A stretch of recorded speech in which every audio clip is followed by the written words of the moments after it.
is happening, Magnusites? Are you ready? Get over and follow the Critical Drinker. Tell him Tyrone Magnus sent you. All right.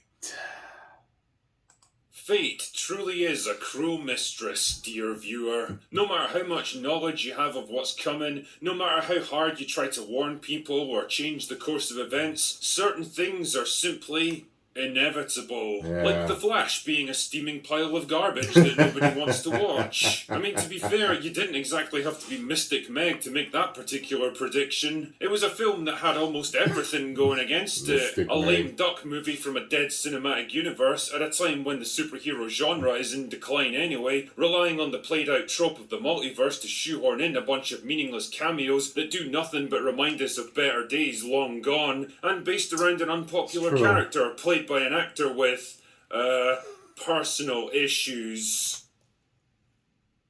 So check this out, right? I thought that the trailers were so good that there was a possibility that we would have a really big hit on our hands with this, right?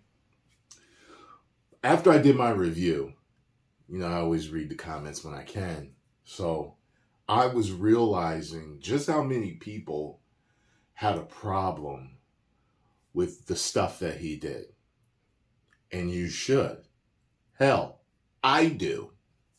But one thing is that I told you guys before that the only way he probably wouldn't go to prison is if he was found to be crazy, insane. Because, truth be told, the stuff that he was doing was absolutely insane stuff. Like just everything. It's like,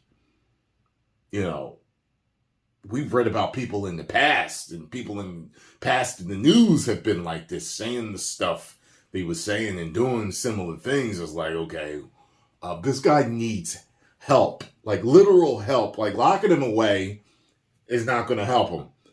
He needs serious, in-depth therapy for the stuff that he was doing. You know what I mean? So I was wondering if people were going to give him a pass. Doesn't seem as though people have given him a pass.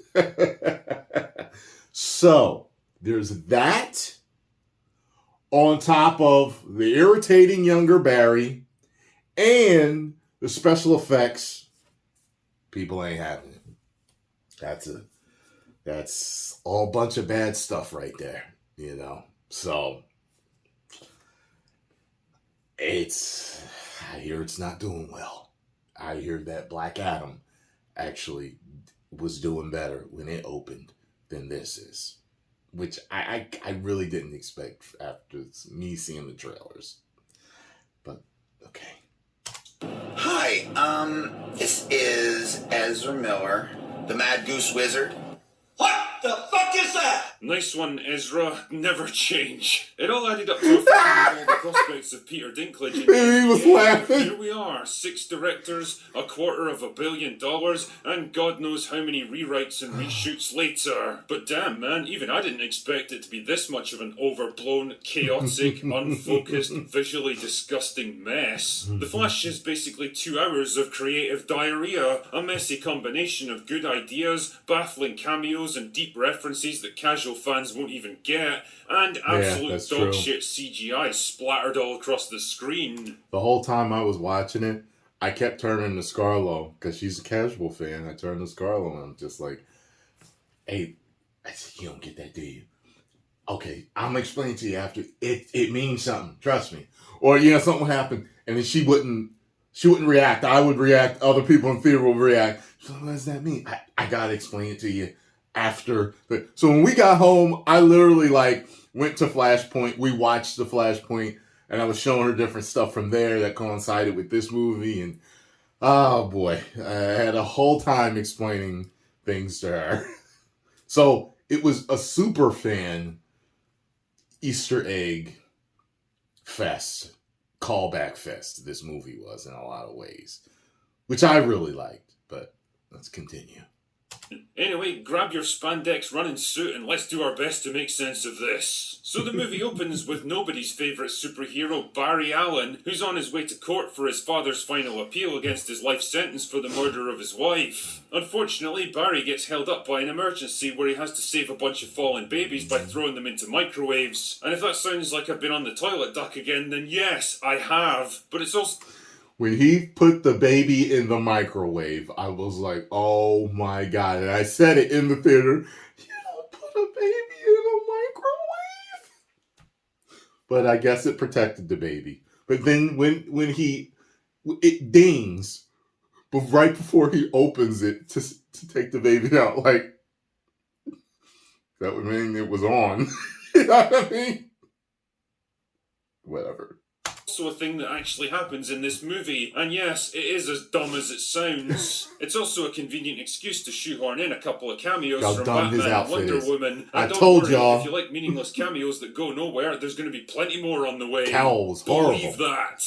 Anyway, Barry goes back to his childhood home to reminisce and then gets sad and ends up running so fast that he travels back in time. I mean, we've all done it, right? And this gives Barry a bit of an idea. What if he went back in time to the day of his mother's murder and changed things so that she never got killed?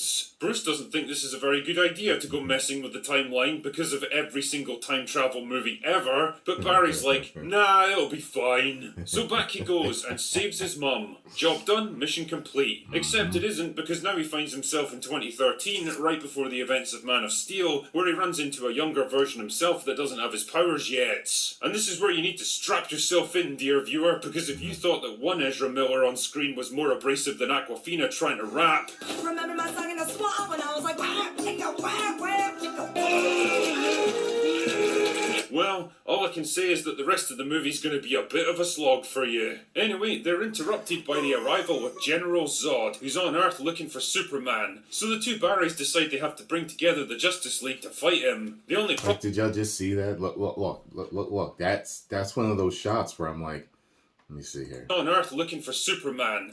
That's one of those shots literally right there where it's like, tell me you're using green screen without telling me you're using green screen.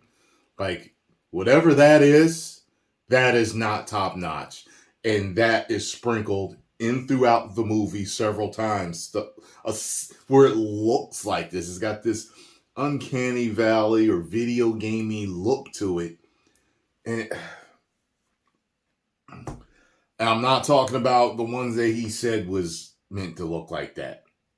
That the director said was meant. I'm talking about other scenes where it's like, no, it's not meant to look like that. It's supposed to look normal or real. No, it's...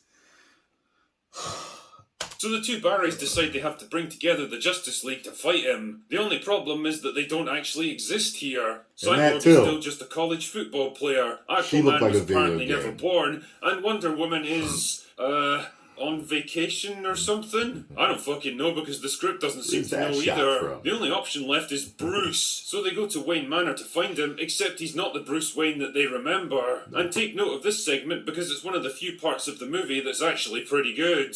Anyway, so this is the Bruce Wayne from Batman 1989, who's since retired after basically solving all the crime in Gotham City. Nice one, Bruce. Anyway, the Barrys are able to persuade him to come out of retirement on the grounds that the entire world is about to end. And together they journey to Siberia where they recover Superman from the sealed prison that he's being held in. Except it's not Superman, it's Supergirl in this reality. Why? Don't know. So they take Supergirl out to the desert where General Zod's been fighting the world's military for what seems like weeks now. Doesn't seem like a very efficient use of your time, Zod, but whatever. But oh no, she gets killed by him, and so does Bruce. So the Barrys travel back to try and fix it, but no matter what they do, General Zod just keeps on winning. And then the younger Barry starts to go a bit nuts from all the time travel and turns into an evil old version of Flash before ultimately sacrificing himself to wipe out his own timeline. And other Barry finally comes to the realization that the only way to put things right is to undo his choice to save his mum from the start of the movie. So he does, and everything goes back to normal, more or less, and his dad wins the court case and they all live happily ever after, except for the horrifying realization that George Clooney is now Bruce Wayne again. There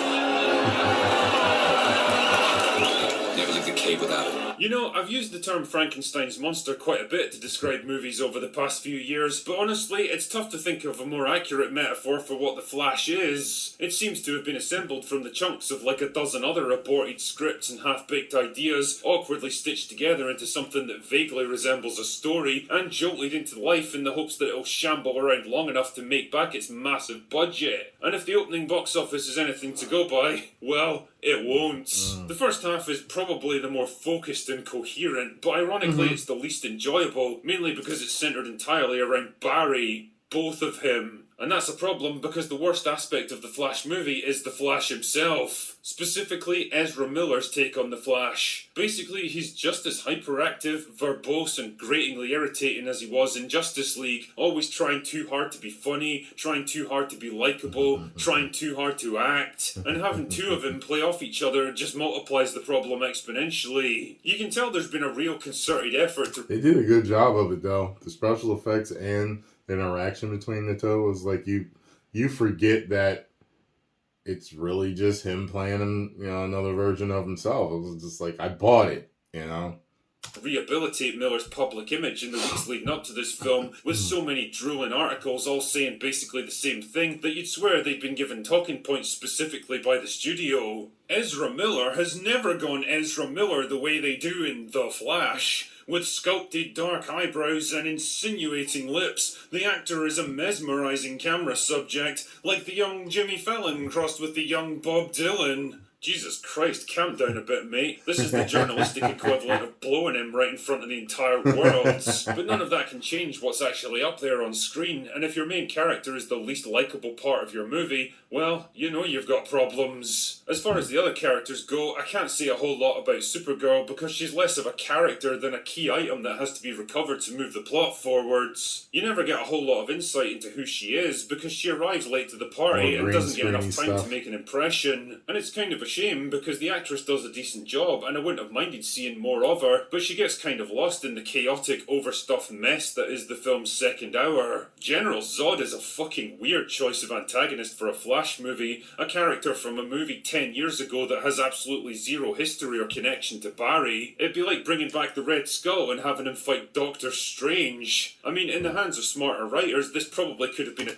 Yeah, well, Henry was originally supposed to be in there, so that's probably the reason why that he's the villain. Get it? You know what I mean? So that's probably why. Chance to see a different side of him, explore aspects of his personality that we never got to see in Man of Steel, but instead he's basically just a cardboard cutout, saying and doing the same shit he did before, with no emotional impact because he doesn't even know or care who Barry is. And I think I speak for everyone when I say that we're fucking done with multiverses. It was an intriguing little idea like 4 or 5 years ago, but as we've learned from every other superhero movie that's been made on the subject, it's really just become an excuse to bring back old actors and dead characters and throw them into new situations because funny. But let's be real here, the only reason that anyone was even interested in this film was to see Michael Keaton in the Batsuit again. There were people that were saying it was disrespectful to bring back like dead actors with CGI. I don't think that that's disrespectful. I mean, they played beloved characters. I don't get that in particular. But okay. And for me, this was both the best and most disappointing aspect of the movie. On the plus side, Keaton's barely missed a beat in 30 years and slipped right back into the role like he's been doing it his whole life. Modern VFX and stunt work allows him to move and fight in ways that he never could have back in the Tim Burton days, and seeing the Batmobile and Wayne Manor faithfully recreated definitely gets the nostalgia going. The problem is, beyond recycling a few well-known lines, the movie doesn't seem to know what to actually do with him. His character's got no real arc or journey to go on, he doesn't learn or change in any way, and he's not around long enough to really connect with Barry as the paternal figure that I think they were going for. Also, this movie basically proves my point that Batman is not compatible with big Marvel-style battles against alien armies and giant sky beams. He's a crime fighter that's supposed to be leaping across rooftops and stalking the dark alleyways. Oh, wait a minute now. Batman is the only character in the DC comics that is respected by the gods. He's the only guy that's just a guy that is able to keep up with all these superheroes through his intelligence and savvy in technology and stuff. He's kind of like a good Lex Luthor in a way. It's like, the stuff that both of those guys do to people that are not normal humans. They're able to kill them sometimes. It's, I think he's definitely formidable when he's written properly. You know what I mean? But you can write him in a way that makes him look useless. Know what I mean? Of Gotham, you're not taking on giant CGI monsters in the middle of the desert in broad daylight. It's such a cheap, shitty misuse of such an awesome character, and it pretty much exemplifies DC's biggest problem of pissing away every advantage in a desperate attempt to copy Marvel. People watch your movies precisely because you're not Marvel. Why don't you fucking see that? Oh yeah, and needless to say, the visuals look like absolute donkey shit, which is par for the course with movies these days. Probably because this film was getting rewritten and reshot right up into the final whistle, and the VFX artists had no idea what they were even supposed to be rendering. There's some obnoxiously bad green screen that genuinely looks like it came from a Disney Plus show, and action set pieces that would have been cutting edge in the early 2000s but look weak as fuck today. Seriously, go back and rewatch the first Iron Man, a movie made 15 years ago with half the budget, and it'll look infinitely better than this. It's true. All of these problems smack of a script that's trying to do way too much, cramming too many ideas and characters, too much action, too much visual spectacle, and ends up tripping over its own feet in the process. A film so desperate to impress, saddled with so many expectations and so much studio interference that it's lost sight of what it's even trying to be or do. And all it actually ended up being was the very mess that we all predicted. Fate, like I said, is a cruel mistress. Anyway, that's all I've got for today. Go away now. Well, there we have it, folks. The Drinker's Review.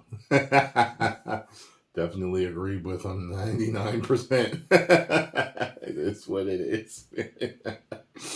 Oh, post comments down below. Let me know what you all thought. You enjoyed the combination of Tyrone, Magnus, and the Drinker. Make sure you hit the like button, subscribe, and share. And I will see you in the next one. 10 million subscribers. Woo!